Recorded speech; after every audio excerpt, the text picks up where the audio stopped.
Первый день Седмицы за богослужением звучат важные темы. Ветхозаветный патриарх Иосиф, его жизнь, предательство братьев и последующее возвышение стали прообразом страданий и славы Христа.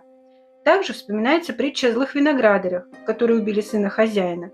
Это прообраз того, как Иерусалим отвергает посланного Богом сына. И еще одна важная тема – проклятие смоковницы. Почему именно бесплодное дерево мы вспоминаем в этот день?